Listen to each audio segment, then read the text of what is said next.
ബഹുമാന്യരായ നേതാക്കന്മാരെ, ഉസ്താദുമാരെ, സുദീർഘമായ ഭാഷണം നമ്മളെല്ലാവരും സാലി വൈദ്യ ഉസ്താദിന്റെ പ്രതീക്ഷിച്ചുകൊണ്ടിരിക്കുകയാണ്. അതിന്റെ ശേഷം നമ്മുടെ 90-ാം വാർഷികത്തിന്റെ കമ്മിറ്റി രൂപീകരണം ബഹുമാന്യനായ ത്വയ്യിബ് ഫൈസി ഉസ്താദിന്റെ നേതൃത്വത്തിൽ ഇവിടെ നടക്കാനിരിക്കുകയാണ്.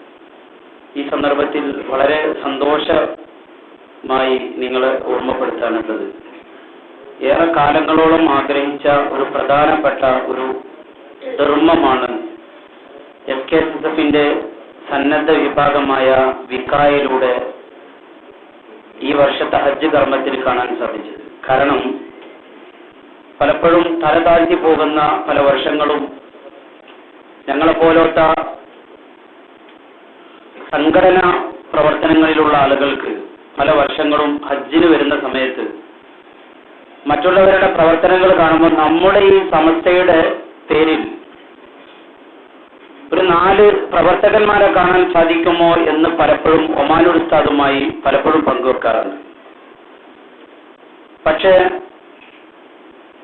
നമ്മെ സംബന്ധിച്ചിടത്തോളം കേരളത്തിൽ ഒരു പേരും പെരുമയും അല്ലെങ്കിൽ ജനങ്ങളിൽ അംഗീകാരവുമില്ലാത്ത ചെറിയ ചെറിയ സംഘങ്ങൾ ഇവിടെ വലിയ ശക്തന്മാരായി കാണിക്കുന്നത് നമ്മളൊക്കെ കാണുകയാണ്.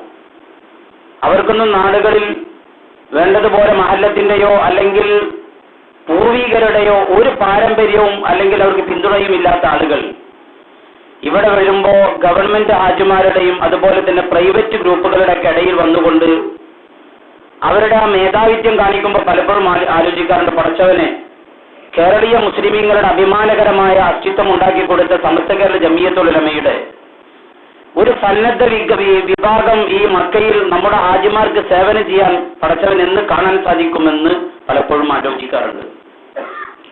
സത്യത്തിൽ ഈ വർഷം ഓരോ പ്രവർത്തകന്മാരും ഒരു ഗ്രൂപ്പിൽ അമീറായി വന്നു എന്നതിലപ്പുറം നമ്മുടെ ടെന്റുകളിലൊക്കെ നമ്മുടെ ആളുകളുടെ ട്രെൻഡ് സംസാരത്തിൽ നിന്ന് കേൾക്കാൻ സാധിച്ചത് നിങ്ങളുമായി പങ്കുവെക്കുകയാണ്. ഒരു സമയത്ത് ഒമാന്യനായ അലിമുസ്ലിയാരും അതുപോലെ തലിമോലയും പിന്നെ ഒമാനുൽ ഉസ്താദും എപ്പോഴും എല്ലാ പ്രവർത്തനങ്ങളും കഴിഞ്ഞിട്ട് എല്ലാവരും ഉറങ്ങിയതിന് ശേഷം കാണാൻ ഞങ്ങളുടെ 55-ാം ടെന്റിലേക്ക് ഒരു കയറി വരല്. അവർ ഭാഗത്ത് സാലി വൈദ്യ ഉസ്താദ് കിടന്നിട്ടുണ്ടാവും, ഒരു ഭാഗത്ത് നമ്മളൊക്കെ എല്ലാവരും ഇങ്ങനെ പിന്നെ ഒരു 12:30 ആവുമ്പോഴത്തേക്ക് കിടന്നുണ്ടാവും.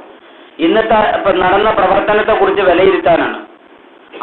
അതേ ഒരു സമയത്ത് പിന്നെ അപകടം കഴിഞ്ഞ അന്ന് രാത്രി പിന്നെ ഒരു 2 മണിക്കുണ്ട് ഞങ്ങൾ ടെന്റി വന്നിട്ട് ഒമാനുൽ ഉസ്താദ് നല്ല സച്ചിട്ട് എന്നെ എണീപ്പിച്ചു. എന്നിട്ട് പറയും സാലി വൈദ്യ വരുന്നത്, സാലി വൈദ്യ വിളിച്ച് അവിടെ കുറച്ച് ഞാൻ മിസ്കിൻ ത്വയ്യിബ് ഫൈസി ഉസ്താദ് ആ മൂലയിൽ അവിടെ കിടന്ന് ഉറങ്ങണം. അതിനും പോയിട്ട് ഉറക്കത്തിന് വിളിച്ച് എല്ലാവരും വിളിച്ച് പുറത്തേക്ക് കൊടുത്ത് കുറച്ച് വിക്കായുടെ ആളുകൾക്കൊണ്ട് കൂടി എന്താവെന്ന് വിചാരിച്ച് ഇവര് പറഞ്ഞ് പിന്നെ കുറച്ച് സർട്ടിഫിക്കറ്റ് ഇതൊക്കെ ഇട്ട് വന്നിട്ട് പറഞ്ഞു, പിന്നെ അൽഹംദുലില്ലാ നമ്മുടെ പ്രവർത്തനത്തിന് ഇതാ നമുക്ക് ഒരു അംഗീകാരം കിട്ടും. കാരണം എന്താ വെച്ചാൽ ചെറിയ സംഭവമാണെങ്കിലും ഒരു വലുതായി കാണേണ്ടത് എന്തുകൊണ്ട് വെച്ചാൽ ഈ ചെയ്തതിലുള്ള സന്തോഷം നമ്മുടെ പ്രസ്ഥാനത്തിന്റെ എന്ന നിലക്കാണ്. നമ്മളിവിടെ മനസ്സിലാക്കേണ്ടത്, നമുക്ക് പിന്നെ ഈ പ്രസംഗിക്കുന്ന എന്നെ സംബന്ധിച്ചിടത്തോളം ഞാനൊരു മുസ്ലിം ലീഗുകാരനാണ്.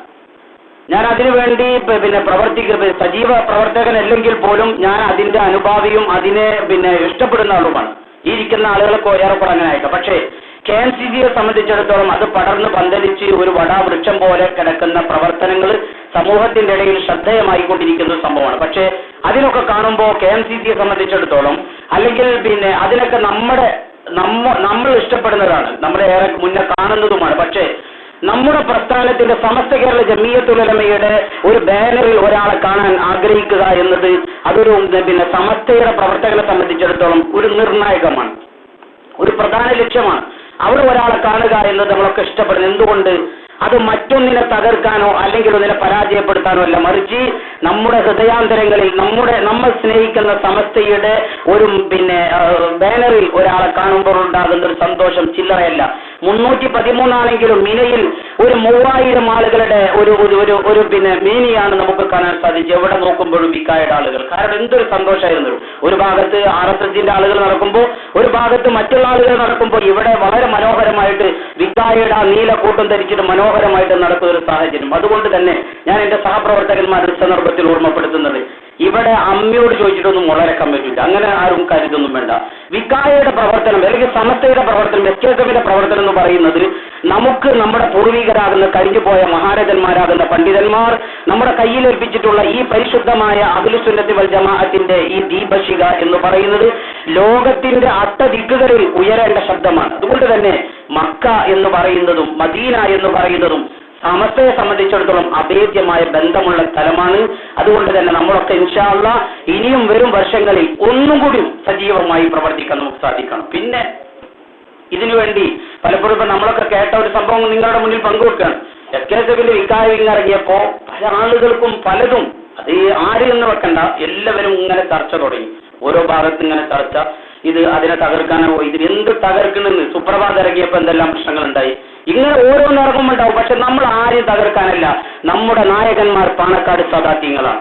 പാണക്കാട് സയ്യിദ് ഹൈദർ അലി ശിഹാബ് തങ്ങളാണ് ഒരു ഭാഗത്ത് നമുക്ക് നേതൃത്വം നൽകുന്നത്, മറുഭാഗത്ത് സമസ്ത കേരള ജംഇയ്യത്തുൽ ഉലമയുടെ നായകന്മാരാണ്. അതുകൊണ്ട് തന്നെ ഇവിടെ നമ്മളൊക്കെ ഒന്ന് എണീറ്റ് നിൽക്കുന്നത് രണ്ട് മേഖലയിലും വളരെ ആവശ്യമാണ്. മഹാനായ അത്തിപ്പറ്റ ഉസ്താദ് പിന്നെ ദർശന ചാനലിന്റെ ആളുകളോട് പറഞ്ഞത് ആത്മീയമായി നയിക്കാൻ സമസ്തയും രാഷ്ട്രീയപരമായി നയിക്കാൻ മുസ്ലിം ലീഗുമാണ് എന്ന് അത്തിപ്പറ്റ ഉസ്താദ് ഈ അടുത്തിടെ ഒരു അഭിമുഖത്തിൽ പറയുകയുണ്ടായി. അപ്പൊ അതുകൊണ്ട് തന്നെ നമ്മളൊക്കെ നമ്മുടെ ലക്ഷ്യം അൽഹംദുലില്ലാഹ് സമസ്തക്കുള്ള അഡ്രസ്സാണ്. ഇതുകൊണ്ട് സത്യം പറയുകയാണെങ്കിൽ നമ്മളല്ല, നമ്മുടെ എതിരാളികളായ പല ആളുകളും വിക്കായങ്ങോട്ട് ഇറങ്ങിയപ്പോഴേക്ക് AP വിഭാഗത്തിന്റെ ആളുകൾക്കൊക്കെ ഒന്ന് നന്നായിട്ടൊന്ന് വേർത്തിട്ടുണ്ട്. കാരണം എന്തുകൊണ്ട് ഇനി ഇതിനെ പിടിച്ചു കെട്ടാൻ അല്ലെങ്കിൽ ഈ വിക്കായയുടെ സന്നദ്ധ വിഭാഗത്തിന്റെ പ്രവർത്തനങ്ങളെ അസൂയാവഹമായ കണ്ണോടുകൂടെ നോക്കിക്കാണേണ്ടി വരും എന്നൊരു സൂചനയാണ് ഇൻഷാ അല്ലാഹ് ഈ വർഷം കൊണ്ട് നമുക്ക് നേടിയെടുക്കാൻ സാധിച്ചിട്ടുള്ളത്. പടച്ചറബ് സ്വീകരിക്കുമാറാവട്ടെ. ഒരൊറ്റ കാര്യം കൂടി ഓർമ്മപ്പെടുത്താൻ, പണ്ട് നമ്മളിതൊക്കെ പലരും പല അധികാരങ്ങൾ പറയും. നമ്മൾ സൈലന്റ് ആയിട്ട് നമ്മുടെ ഉസ്താദുമാരെ നിർദ്ദേശം കേട്ടല്ലോ, വളരെ സൈലന്റ് ആയി ഇഖ്ലാസോടുകൂടെ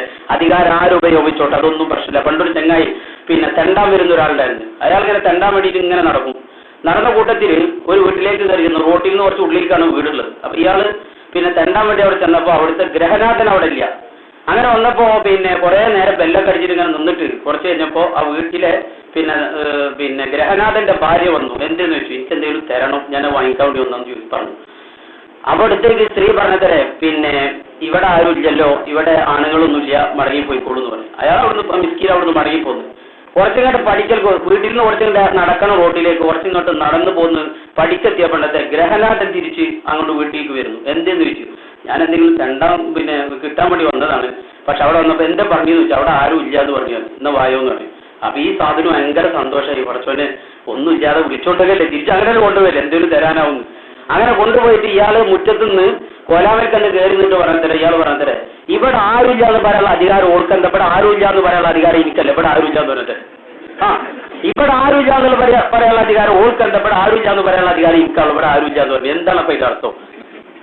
അങ്ങനെ ഓരോരുത്തർ അധികാരങ്ങൾ പലരും ഉപയോഗിച്ചു. അതൊന്നല്ല നമ്മുടെ പ്രശ്നം ഇൻഷാ അല്ലാഹ് ആരെന്ത് പറഞ്ഞാലും വിക്കായ എന്ന് പറയുന്ന സമസ്ത കേരള സുന്നി സ്റ്റുഡന്റ് ഫെഡറേഷന്റെ ഈ അധികാരം മഹാന്മാരാകുന്ന സാത്വികരായ സച്ചരിതരായ പണ്ഡിതന്മാരിലൂടെ നമ്മുടെ കയ്യിലേൽപ്പിച്ചതാണ്. ഇൻഷാ അല്ലാഹ് ഇനിയും വരും വർഷങ്ങളിൽ തീർച്ചയായും ഞങ്ങളെപ്പോലത്തെ ആളുകളുടെ ദുആ എല്ലാ സദസ്സുകളിലും സാലിബൈജുസ്താദ് എപ്പോഴും ചുരുക്കും. ഞങ്ങൾ നടക്കുമ്പോൾ ഞാൻ വെറുതെ ഇങ്ങനെ കല്ലെറിയാൻ വേണ്ടി പോകുമ്പോഴും പറയും, നമ്മുടെ വിക്കാരുടെയും KMCC-കാരുടെയും പ്രവർത്തനം നല്ല ഉഷാറാണ്.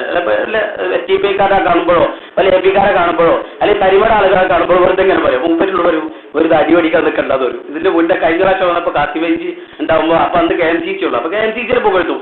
കാരണം നമ്മൾക്ക് നമ്മുടെ ടെന്റിലേക്ക് ഈ ഒരു ആളുകൾ കയറി വരണമെന്ന് ആഗ്രഹിക്കുന്നത് കൊണ്ട് പറയാനാണ്. കാരണം നമ്മുടെ പ്രസ്ഥാനത്തിന്റെ പ്രവർത്തനം ഇൻഷാ അല്ലാഹ് മുന്നോട്ട് പോകണം. കൂടിപ്പോയെങ്കിൽ ക്ഷമിക്കണം. വാഖിറു ദഅവാനാ അൽഹംദുലില്ലാഹി റബ്ബിൽ ആലമീൻ. അസ്സലാമു അലൈക്കും. നാം ആകാംക്ഷയോടെ കാത്തിരിക്കുന്ന സാലിം ഫൈസി കൊളത്തൂർ ഇൻഷാ അല്ലാഹ് കുറഞ്ഞ നേരം നിങ്ങളോട് സംവദിക്കും. അതിനുശേഷം നമ്മുടെ സ്വാഗത സംഘവും കൂടി പ്രഖ്യാപിച്ചിട്ട് നമുക്ക് പിരിയാം.